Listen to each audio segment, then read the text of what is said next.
But in that time, there was a move toward more, at first, 2 5-year terms. So when they moved into the second 5-year term, because of infighting, there was this, what they call core management. So there are 7 standing members of the Politburo, and 4 of them became more the allies of Xi Jinping. And there is a belief that they're going into a more challenging environment. And then they had this series of challenging, and it's become more autocratic than it was before, more nationalistic. I would say they feel more threatened, and it's created more nationalism. So we've begun this dynamic where it's no longer a win-win relationship. It's more like a chess game. In other words, where do you put the pressures on? We're in a war.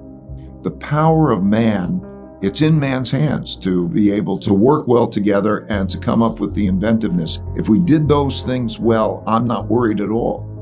The acts of nature being such a dominant thing, I didn't know that, and then I saw that. There are charts in that book that shows life expectancy, shows per capita GDP, and seeing that these things would last, maybe they're 10 years, maybe they're 5 to 10 years, really terrible wars and so on, but they don't kill most people, and most people get through them one way or another, and then they pass, and then you move on to a higher living standard. And so that arc just always keeps coming up because of man's adaptability and inventiveness. The power of that also came through loud and clear, and that's why I keep coming back to the point that man has that power, and also it just comes down to using that power and being good with each other. It very much depends on the people too, that the people play an important role. The dynamic between what the people allow or demand of their leaders is very important. It's not just the leader. But what I learned about leadership was good leadership varied according to the time and the circumstances that existed. So for example, Adenauer, who was one of the great leaders in Henry's point of view,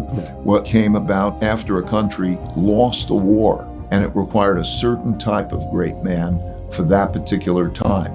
And so as time changed and circumstances change, the definition of what a great leader changes, but a great leader, in any case, understands the circumstances and has the vision to carry that forward, and that there's a dynamic with the population.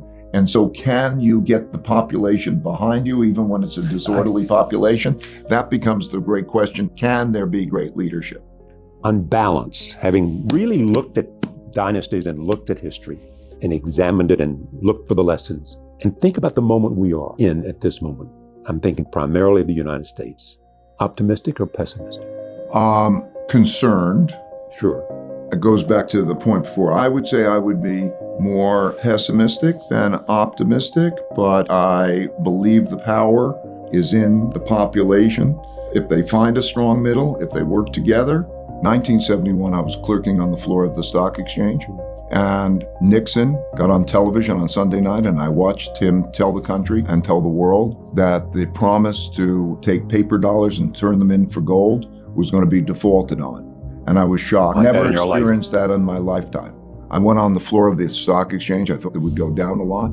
It went up a lot. I was wrong. So I studied history, and the exact same thing happened on March 5th, 1933 by Roosevelt, doing it over the radio, the exact same thing. And so that taught me that I needed to do that. Of course, I needed to study the Great Depression. I needed to study the 1929 to 33 period. And it happened in exactly the same way. Exactly. A debt crisis when you hit 0 interest rates and the Federal Reserve couldn't ease anymore. And I saw that. And for the first time since then, in 2008, the Federal Reserve printed a lot of money and bought a lot of financial assets. I would not have understood that if I didn't understand that 1929 to 33 period. So I learned the lesson, but I like to do it as though I'm going through the real experience.